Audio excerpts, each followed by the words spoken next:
এই আজকের পূর্ণ দিনের কথা হচ্ছিল, মহারাজের কাছে শুনছিলাম ভগবান বুদ্ধের পবিত্র জীবন। তো আসল বিষয়বস্তুতে যাবার আগে পূজনীয় মহারাজের সঙ্গে আমার বহু জায়গায় যাবার একটা বিরল সুযোগ হয়েছে। এমন একটি দেশে একবার গিয়েছিলাম মহারাজের সঙ্গে, সেটা বুদ্ধিস্ট কান্ট্রি, কম্বোডিয়া। এখানে অনেকেই হয়তো গেছেন।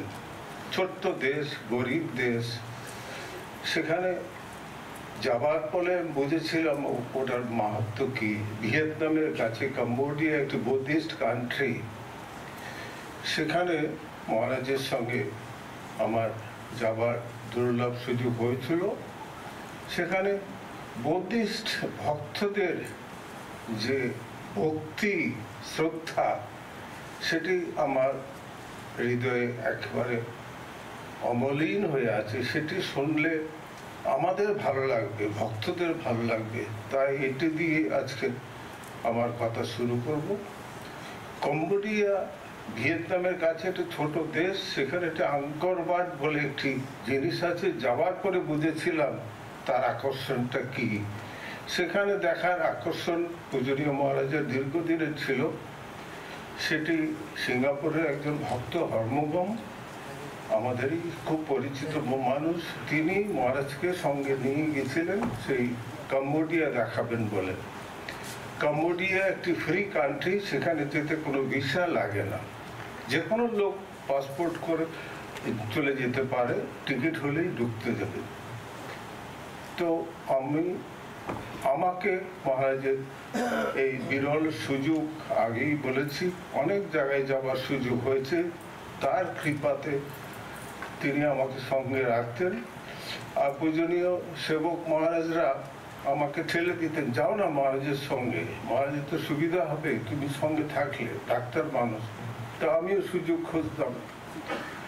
কম্বোডিয়াতে পূজনীয় মহারাজ এবং স্বামী তন্ময়ানন্দজি, তখন কুয়ালালামপুরের অধ্যক্ষ, দুইজন স্বামীজি গেলেন। দুটো জিনিস দেখে আমার এত অদ্ভুত লেগেছিল যে কম্বোডিয়ানরা গরিব লোক, ভারতবর্ষ থেকেও গরিব, কিন্তু পূজনীয় মহারাজ এবং তন্ময়ানন্দজি যখন আঙ্কর বাটের দিকে আমরা যাচ্ছি হেঁটে, যারা রিক্সা করে যাচ্ছে, সাইকেলে যাচ্ছে, সব ভক্তরা রিক্সা থেকে নেমে যাচ্ছে, নেমে তারা হাত জোর করে দুপাশে দাঁড়িয়ে আছে। যতক্ষণ পর্যন্ত সাধুরা না যাচ্ছে ততক্ষণ তারা সাইকেলও উঠছে না, রিক্সাতেও উঠছে না। এইটা সারা রাস্তাই হলো। এই দেখে আমি অদ্ভুত, সেটা স্পন্টেনিয়াস। এই বুদ্ধিস্ট ভক্তি দেখে আমি আজও এই দৃশ্য বলতে পারবো না। তারা তো বুঝতে পারছে ইনি বুদ্ধিস্ট সন্ন্যাসী নন, কারণ বুদ্ধিস্ট ড্রেস আলাদা, কিন্তু আপনারা সন্ন্যাসী, ভারতবর্ষের সন্ন্যাসী। যে আঙ্কর বাটের রাস্তায় যতটা ভক্ত ছিল তারা সকলেই দাঁড়িয়ে হাত জোর করে সাধুদের রাস্তায় চলে গেল। এই জিনিসটি দেখে আমার আজও অমলিন হয়ে আছে এই স্মৃতি। আরেকটি দৃশ্য, সেই কম্বোডিয়াতে যখন আমরা ফিরে আসি, আঙ্কর বাটের কথা হয়তো অনেকেই জানেন, সেখানে গিয়ে দেখলাম মহারাজের যাবার আকর্ষণটা কেন, যে পুরো ওখানে যে রামায়ণ, সমস্ত রামায়ণ দেয়ালে লেখা রয়েছে, সেটি এখন আর্কিওলজিক্যাল সার্ভে অফ ইন্ডিয়া সেটা আবিষ্কার করছে। পুরো রামায়ণ ওখানে পড়া যায়, সংস্কৃততে রামায়ণ লেখা আছে। সে রাজপ্রাসাদ, সেখানে সেটি দেখার জন্য লোকেরা যায়। যারা যাবার মতো সুযোগ আছে কম্বোডিয়া, আঙ্কর বাট একবার দেখলে ভারতবর্ষের অতীত ইতিহাসের কথা মনে হবে, আপনাদের গর্ব হবে। যাই হোক, ফেরার সময় যে আরেকটি বুদ্ধিস্ট দেশের যে সাধু সম্প্রদায়ের যে সাধুদের প্রতি সম্মান, সেটি দেখে আরো অবাক হলাম। যে এয়ারপোর্টে যখন ফিরবো, ঢুকছি, তখন বিরাট লাইন। সে আমরা একটু দেরি করে ফিরেছি, তো ভাবছি যে এত বড় লাইন কখন শেষ হবে। এয়ারপোর্টের যে অফিসার, তারা যেই দুজন সাধু দেখলো, অফিসার নিজে এসে পূজনীয় মহারাজদের একেবারে সবচেয়ে আগে ফার্স্ট দুটো সিট দুইজন সাধুর জন্য। আমার সঙ্গে আমি ওনার ব্যাগ ধরে আছি বলে আমিও সুযোগ পেলাম। এটা এই দেশের নিয়ম। এই দুটো জিনিস বৌদ্ধিস্ট কান্ট্রি, যে সাধু ভক্তি, সাধু সেবার যে বিরল দৃষ্টান্ত, সেটি আজকে আমার বারবার মনে হচ্ছিল, যেহেতু আজকে বুদ্ধ পূর্ণিমা। যাই হোক, পূজনীয় মহারাজের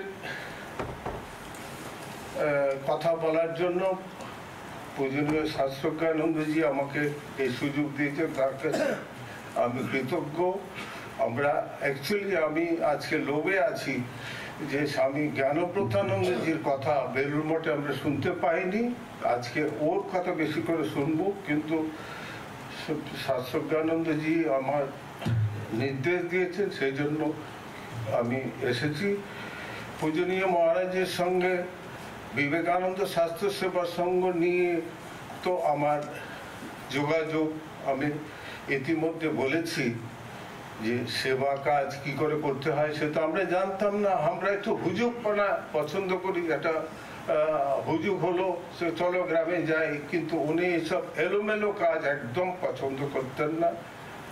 উনি যেটা করতেন সিরিয়াসলি করতেন, প্ল্যান মাফিক করতেন, পরিষ্কার কাজ করতেন, এবং সেটাই বিবেকানন্দ স্বাস্থ্য সেবার সঙ্গে জন্ম হয়েছিল 1982 সালে। সেটা সব অলরেডি আমি বলেছি। কিন্তু ইতিমধ্যে মহারাজের এই সেবা কাজের মাধ্যমে মহারাজের খুব কাছে আমি পৌঁছে যাওয়ার একটা সুযোগ হলো। মহারাজের একজন ব্যক্তিগত চিকিৎসক হিসাবে, তার একজন স্নেহের পাত্র হিসাবে আসার সুযোগ হলো। উনি মাঝখানে ম্যাড্রাস চলে যেতে হয়েছিল। ম্যাড্রাস মঠের কথা তো আপনারা জানেন, ম্যাড্রাসের মন্দির ওর হাতেই তৈরি হয়েছিল। তো আমার দীক্ষাগুরু পরম পূজ্যপাদ স্বামী বোধিসানন্দজি মহারাজ, তার কাছে দিন রাত আমরা বেলুড় মঠে থেকেছি। তো ও দুইজনে যখন মহারাজ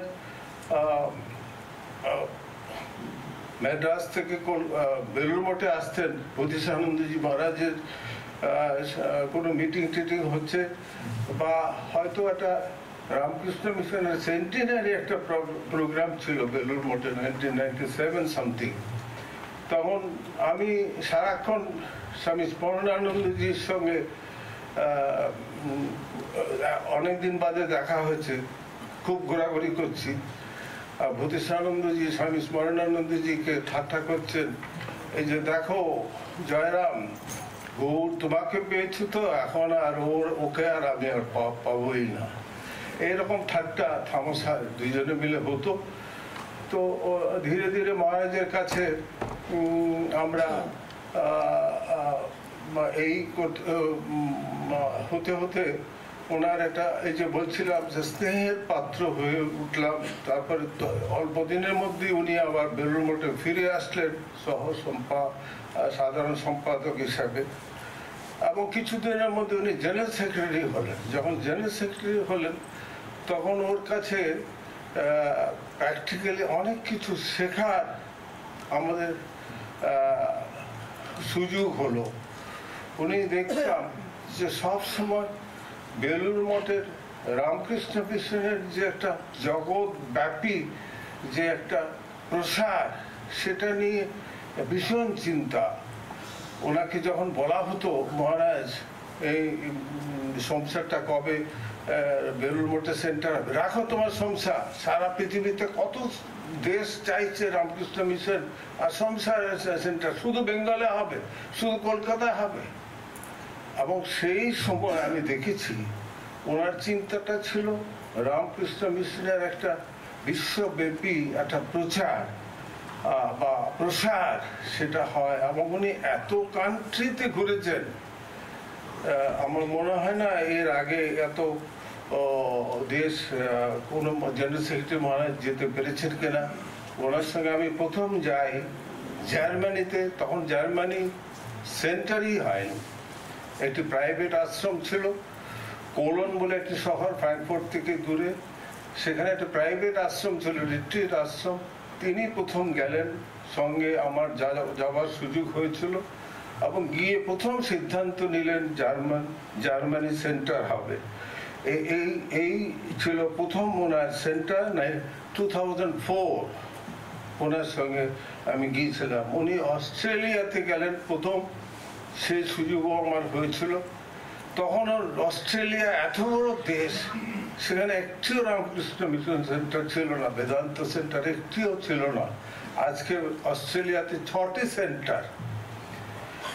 তিনি গিয়ে সমস্ত সিটিগুলো দেখলেন, প্রত্যেকটা জায়গায় যখন যেতেন, সিডনি, মেলবোর্ন, ক্যানবেরা, প্রতিটি শহর উনি যেতেন। আমি ভাবতাম এত শহর দেখলে সময় কোথায়, কিন্তু ওনার যাবার উদ্দেশ্য কোথায় ভক্ত সংখ্যা বেশি, কোথায় সাধুরা গেলে একটা ভালো সেন্টার হতে পারে, কোথায় জিনিসটা জমবে ভালো, বেদান্ত সেন্টার কোথায় টিকবে ভালো, আসল চিন্তা ওই দিকটা রয়েছে। ওনার যাবার পরেই প্রথম সেন্টার হলো সিডনিতে।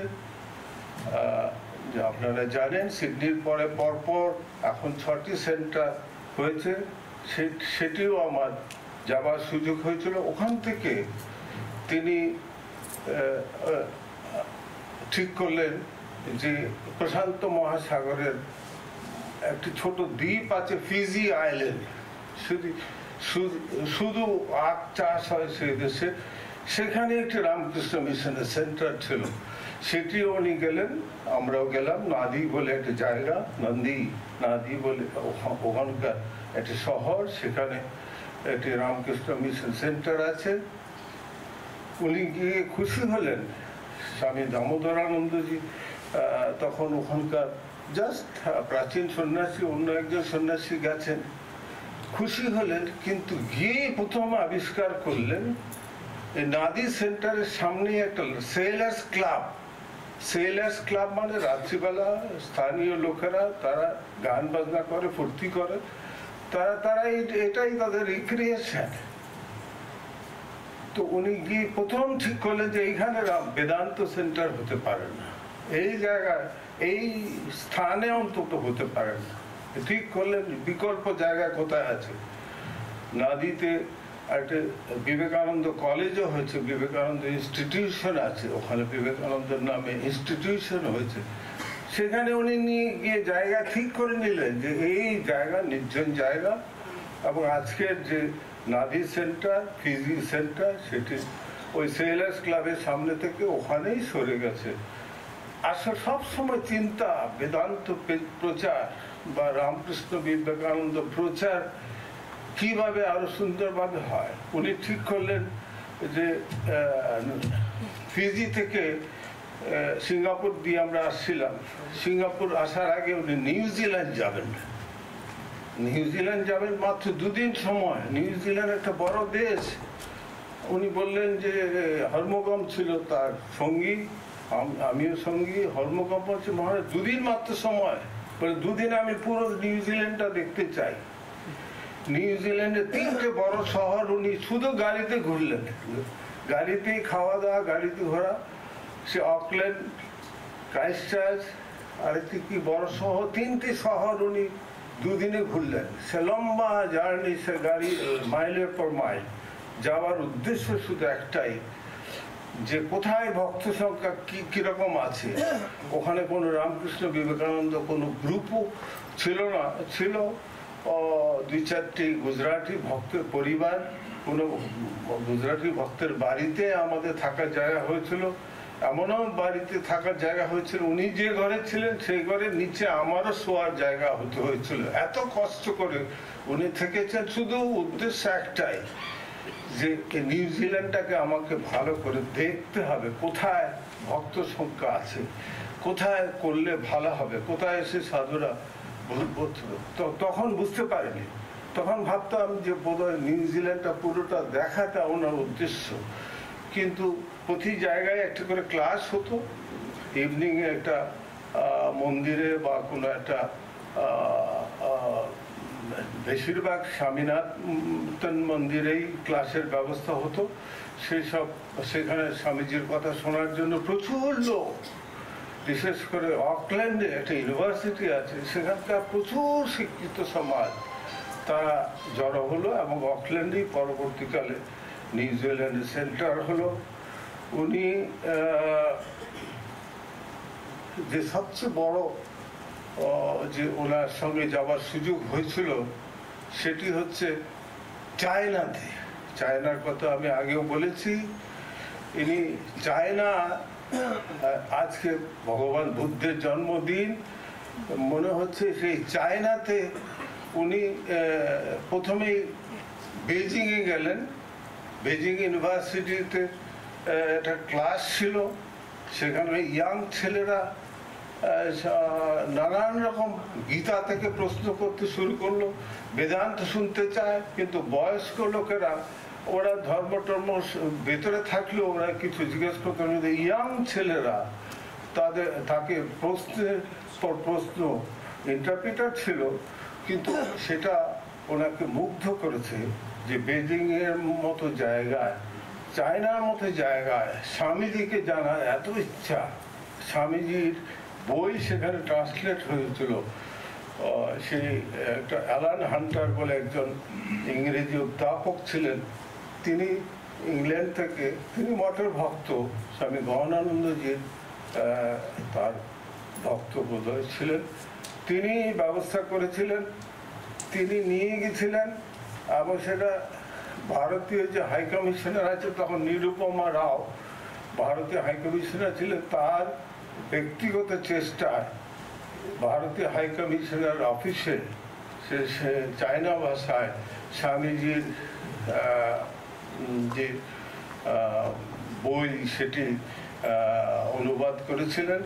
সেটি মানে মহারাজ সেটি উদ্বোধন করলেন, মানে ইংরেজিতে লিখে সেটি হাই কমিশনার নিজে ও তার তত্ত্বাবধানে অনেক চাইনিজ লোকজন এসে করেছেন। সেটি দেখার সুযোগ হয়েছিল এবং সেখানেই গিয়েও আমি দেখেছি যে তিনি বুদ্ধিস্ট মনাস্ট্রি দেখেছেন এবং এই বুদ্ধিজম সম্বন্ধে এত পড়াশুনো, এত আলোচনা। ওখানে গিয়ে একটি ইউনিভার্সিটিতে নিশ্চয়ই আজকে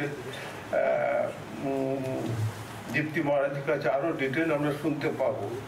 উনি বুদ্ধিজম সম্বন্ধে এত পড়াশোনা করেছেন, বা চাইনিজ ইউনিভার্সিটিতে যেসব লেকচার উনি দিয়েছেন সেগুলো একেবারে একটা যুগান্তকারী। সমস্ত ওয়ার্ল্ড সায়েন্টিস্টরা ওখানে জমা হয়েছিল।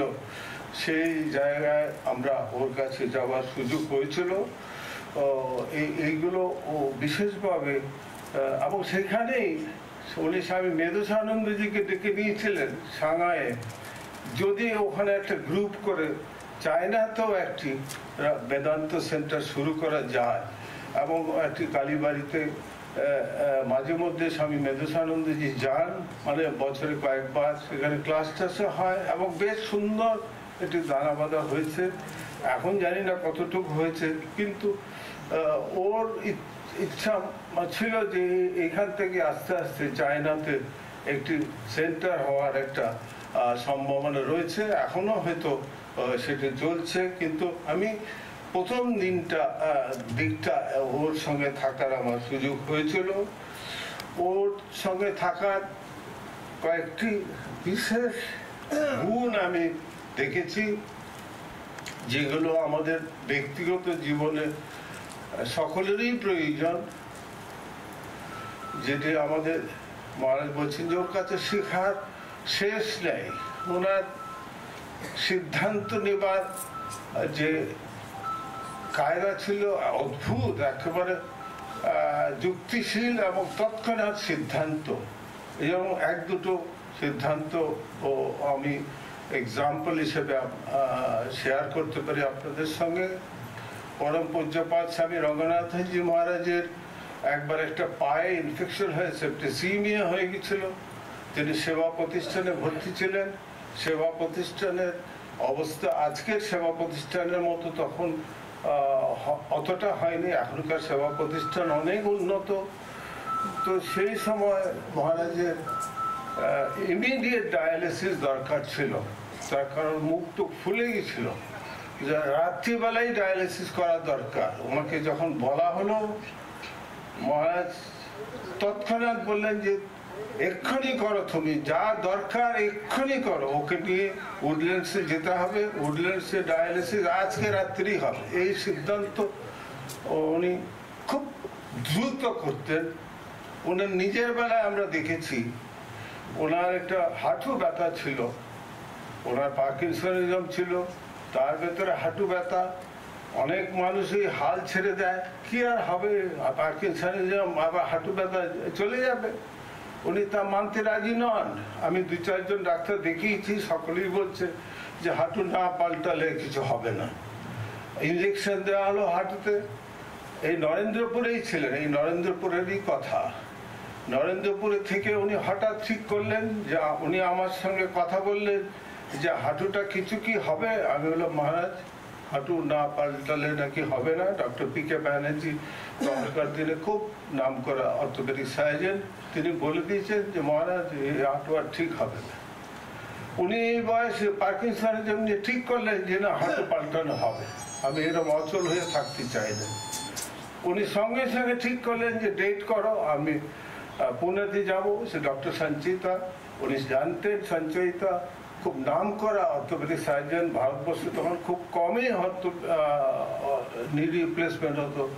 এই সিদ্ধান্ত নিতে উনি খুব তাড়াতাড়ি করতে, যা দরকার, অচল হয়ে থেকে লাভ নেই। এবং সেই যে ডাক্তার ডক্টর সঞ্চিতা, তিনি অপারেশন করতে রাজি নন। পার্কিনসনিজম, এই বয়স, কাজ কি অপারেশন হবে। আমি তখন কলকাতা থেকে গেলাম, গিয়ে ডক্টর সঞ্চিতার সঙ্গে দেখা হলো, তাকে বোঝালাম মহারাজের অ্যাক্টিভ লাইফ। ওনার তখন উনি খুব অ্যাক্টিভ, পার্কিনসনিজম আছে কিন্তু খুব অ্যাক্টিভ। তা উনি অপারেশন করলেন, এবং অপারেশন করার পরে যা করতে হয়, এই পুনে আশ্রমে থেকে যতটা হাঁটতে হয়, কষ্ট হচ্ছিল, কিন্তু উনি একেবারে ইনটোটো ফলো করতেন এবং ঠিক হয়ে গেল হাঁটু। এছাড়া ওনার আর 2টি জিনিস আমাকে খুব অ্যাট্রাক্ট করেছে। উনি আমাকে বলতেনও তাই, ওনার সঙ্গে যখনই বিশেষ বিশেষ দিনে যেতাম জিএস অবস্থায়, দুপুরবেলা উনি চিঠি পড়তেন, এক পাহাড় চিঠি, উনি সব কটা চিঠি নিজে পড়তেন। সেটা আমাকে বলতেনও যে দেখো, এটাতে জেনারেল সেক্রেটারির নামে লেখা আছে, কাজে আমাকে পড়তেই হবে। প্রতিটি চিঠি, অনেক আজে বাজে চিঠিও হয়তো আছে, কিন্তু প্রত্যেকটা চিঠি উনি দুপুরবেলা পড়তেন। আর সেই সময় আমি ওনার পাশে বসে থাকতাম প্রসাদের আগে। তা উনি কথায় কথা মাঝে মাঝে একটু গল্প করতেন, আর উনি কথায় কথা বলতেন যে দেখো, আমি হচ্ছি একটা মধ্যপন্থার লোক। গীতা আছে না, সবসময় পরিমিত আহার, পরিমিত বিহার, সবকিছু একটা ব্যালেন্স। আমি এখন এক্সট্রিম কোনোটাই পছন্দ করি না, সবসময় মধ্যপন্থা। এই মধ্যপন্থা নিয়ে উনি 2-4টা এক্সাম্পল আমার জীবনে উনি দেখিয়েছেন, আমি দেখেছি। একবার স্বামী রঙ্গনাথজি মহারাজের একটা ডায়াফ্রামেটিক পারফোরেশন হয়ে গেছে, পেটের ভেতরে হাওয়া ঢুকে গেছে, এক্ষুনি তাকে সেবা প্রতিষ্ঠান ভর্তি করা দরকার। অনুরাগ মহারাজ ওখানে মঠে দেখেন, আমি সুদর্শন মহারাজ আমাকে সবসময় জড়িয়ে রাখেন, আমি দেখি। তো আমরা ঠিক করলাম যে ওকে তো হসপিটালে ভর্তি করতে হবে। তো মহারাজ তখন জেনারেল সেক্রেটারি মহারাজ, উনি পাশ থেকে শুনছেন। অনুরাগ মহারাজ চাইছেন যে আমাদের নিজেদের হসপিটাল, সেবা প্রতিষ্ঠান, ওখানে যাব। আমি বলছি যে সেবা প্রতিষ্ঠানের সার্জন কোথায়? এখন ভালো সার্জন নেই, তারপরে আইটিও নেই, কি করে হবে? আমার ইচ্ছা তখন উডল্যান্ডস থেকে, সবে মাত্র আমি উডল্যান্ডস থেকে বেরিয়েছি, আমি আগে উডল্যান্ডসে কাজ করতাম, আমার উডল্যান্ডস পছন্দ। তাছাড়া পূজনীয় ভূতেশানন্দজিকে বহুবার উডল্যান্ডসে আমরা নিয়ে গেছি। তো উনি দূর থেকে শুনছেন দুইজনের যে ডিবেটটা। অনুরাগ মহারাজ সেবা প্রতিষ্ঠান, নিজেদের হসপিটাল, সেবা প্রতিষ্ঠান যাব, আমি বলছি না উডল্যান্ডসের আইসিইউ, উডল্যান্ডসে বড় সার্জন, যাকে খুশি ডাকতে পারি। উনি শুনছেন, উনি জেনারেল সেক্রেটারি, কিন্তু চুপচাপ শুনছেন। শুনে আমাকে ডাকলেন, ডেকে বলছেন, শোনো গো, আচ্ছা তোমার যে উডল্যান্ডস, তার ব্যবস্থা সেবা প্রতিষ্ঠানে করা যায় না? আমি বললাম হ্যাঁ করা যায়। তার সেবা প্রতিষ্ঠান চলো, বাস ফিনিশ। ওই মধ্যপন্থা। একবার আমরা গ্রামে কাজ করি, তো বিড়লারা আমাকে ডেকে বলছে, ডক্টর দাস আপনারা তো গ্রামে কাজ করেন, মোবাইল ভ্যান নিয়ে গ্রামে যান, কিন্তু আমার আলিপুরের বস্তিতে আমি কিছু একটা স্কুল করতে চাই। চেতলা বস্তির লোকেরা পড়াশোনার ব্যবস্থা নেই, আমাকে লোকেরা বলে আমি খালি বড় লোকের স্কুল করি, গরিবদের জন্য কিছু করি না। কিন্তু আমি তো নিজে করবো না, তুমি করো, তোমাকে যা টাকা পয়সা লাগে আমরা দেবো। তো আমাদের কেউ সেটা রাজি নয়। আবার কলকাতা শহরে বস্তিতে কেন কাজ করবো? আমরা তো গ্রামে কাজের জন্য নিবেদিত। তো কেউ রাজি নয়, বস্তি টস্তি এসব আমরা পারবো। মহারাজের কাছে গিয়ে শেষ সমাধান ওনার কাছ থেকে নিতে হবে। মহারাজের কাছে গিয়ে যখন বললাম, মহারাজ এরকম বিড়লা সাহেব আমাকে ডেকে বলছে, আমি তো ডক্টর গোবর দাসকে চিনি, আর কাউকে চিনি না, তোমাকে যত টাকা পয়সা দিচ্ছি তুমি স্কুল করো। বলে দেখো তোমাদের মোবাইল ভ্যান দিয়েছে, তোমাদের এত টাকা পয়সা দেয়, এরকম একটা বড় মানুষ, তাকে বুকের উপরে না করাটা ঠিক নয়। তুমি এক কাজ করো, একটা আলাদা সোসাইটি তৈরি করে দাও মেয়েদের দিয়ে, তুমি এর ভেতরে থাকবে না, মাঝে মধ্যে উপদেশ দেবে, কিন্তু ওরা ওদের মতো করো, কিন্তু বিড়লার কথা রইল, তোমারও নাম রইল, বাস। এই যে মধ্যপন্থা, এই যে উনি বলছিলেন। আরেকটি ঘটনা, আমরা লালগড়ে তখন সেবা কাজ করি। লালগড় আশ্রমের কথা আগেও বলেছি, সেটা তখন একটা পুরো বাড়ি ছিল, কোনো কিছুই ছিল না। আমরা বকুলতলায় বসতাম, বা পুরনো যে সব কুটিয়াগুলো ছিল সেখানে বসতাম। অনেক সাধুরা তপস্যায় যেত। বেলুর মঠে এসে একটা এরকম কমপ্লেন আসতে শুরু করলো, এই ডাক্তাররা ওখানে যাচ্ছে, ওখানে নরনারায়ণ সেবা হচ্ছে, প্রচুর লোক হচ্ছে, জব দেন কি করে হবে, ওটা তো একটা সাধন ক্ষেত্র, ওখানে আবার একটা চিকিৎসার বিরাট বহল লাগিয়ে দিয়েছে। এবার এই লালগড়ে উনিই আমাদের নিয়ে গেছেন, ওনার ইচ্ছা লালগড়ে কিছু হোক। গরিব লোক, তারা খেতে পায় না, তারা চিকিৎসা তো দূরের কথা। উনি ঘটনাটা শুনলেন, উনি তখন জেনারেল সেক্রেটারি, উনি সব শুনলেন ট্রাস্টিদের কথা, শুনে আমাকে বললেন যে শোনো, তোমাদের জন্য আমরা লালগড়ের এই ক্যাম্পাসের একেবারে বাইরে কোনায় একটা শেড করে দেবো, সেটা আশ্রমের বাইরে, সেখানেই তোমরা থাকবে, সেখানেই রোগীরা আসবে, তোমাদের গাড়ি ওখানেই থাকবে, রোগীরা ওখানে থাকবে, আশ্রমের মধ্যে যেন কোনো রকম ডিস্টারবেন্স না হয়, শুধু প্রণাম করতে আশ্রমে যাবে। তোমাদের ব্যবস্থা আলাদা একটা টিনের ঘর করে দেওয়া হলো, ডাক্তারদের থাকার ব্যবস্থা, রোগীদের বসার ব্যবস্থা, সেগুলো বসে এখন আর নেই। এখন অনেক বড় বড় বাড়ি হয়েছে, রামকৃষ্ণ মঠের একটা সেন্টার হয়েছে। কিন্তু ওই যে মধ্যপন্থা যেটা বলছিলাম, উনি বেলুর মঠের যে জেনারেল সেক্রেটারি হিসাবে যে সাধুদের সাধন ক্ষেত্রে যেন কোনো ডিস্টারবেন্সেস না হয়, অথচ সেবা কাজটিও বন্ধ না হয়, সেই জন্য এরকম একটা সুন্দর সলিউশন আমাদের দিয়ে দিলেন। এই নিয়ে পূজনীয় মহারাজ আমাদের এরকম সেবা কাজের যে সূচনা, সেই সূচনার যে শেষ পর্যায়ে যে সোমসার আশ্রম যখন তৈরি হয়, পূজনীয় মহারাজ নিজে তার মাস্টার প্ল্যান তৈরি করে দিয়েছেন, কোথায় মন্দির হবে, মন্দিরের যে আদলটি হবে নরেন্দ্রপুরের মতো একটা গ্রাম্য একচালার মন্দির হবে। সে একচালা মন্দির, এত বড় মন্দির কোনো ইঞ্জিনিয়ার রাজি হয় না। উনি ডেকে নিলেন যাদবপুর ইউনিভার্সিটির সুচন্দ্রা বর্ধনকে, কেন তোমরা পারবে না এরকম করতে? হ্যাঁ, তিনি রাজি হলেন এবং সেটি উনি নিজে উদ্বোধন করলেন।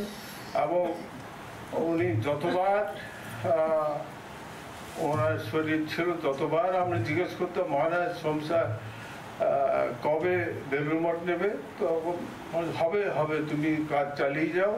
একটার পর একটা কাজ হলো, কিন্তু যখন সময় হলো হয়তো উনি মনে করেছেন যে এটাই ঠিক সময়। বোধহয় কোভিডের পরে উনি ঠিক করলেন এই সময় সংসার আশ্রমের বেলুড় মঠের আন্ডারে গেল। এবং সেই সময় মাঝে মধ্যে উনি জিজ্ঞেস করতেন যে তোমাদের যে এত সেবা কাজ হয়, কি কটা গ্রামে কাজ হয়, কি কি হলো শেষ পর্যন্ত? আমি ওনাকে বলতাম দুটি কথা, মহারাজ আমরা যেসব জায়গায় কাজ করি তার 3টি জায়গা এখন বেলুড় মঠের সেন্টার হয়েছে। একটি লাউড়া ত্রিগুণাতীত আশ্রম, সেটি একটি একসময় সিপিএম এর দখলে চলে গিয়েছিল, ওখানে কোনো চিহ্নই ছিল না, শুধু আমরা গিয়ে ওখানে সেবা কাজে একটি গ্রামে একটা সংগঠন তৈরি হয়েছিল। লালগড় আশ্রমও তাই, এবং সংসার তো অবশ্য আমাদের নিজেদের চেষ্টায় আস্তে আস্তে তিলে তিলে গড়ে উঠেছে। এই 3টি আশ্রম এখন বেলুড় মঠে সেন্টার। আর 3টি যুবক বেলুড় মঠে সন্ন্যাসী হয়েছে। একজন মেয়ে ভলেন্টিয়ার, সেটি শারদা মঠে সন্ন্যাসী হয়েছেন। উনি চুপ করে শুনে কাজ চালিয়ে যাও, যতটুকু পারো সেবা চালিয়ে যাও। তার শ্রীচরণে বারবার আমরা প্রণাম জানাই। তিনি যেখানেই থাকুন তার কৃপা আমাদের সঙ্গে রয়েছে, এবং সেই কৃপাতেই আমাদের পথ চলতে হবে। এবং আশা করি তিনি যেখানেই থাকুন আমাদের দূর থেকে আশীর্বাদ করছেন, এই বলে আমি সকলকে প্রণাম জানিয়ে নমস্কার জানিয়ে শেষ করছি।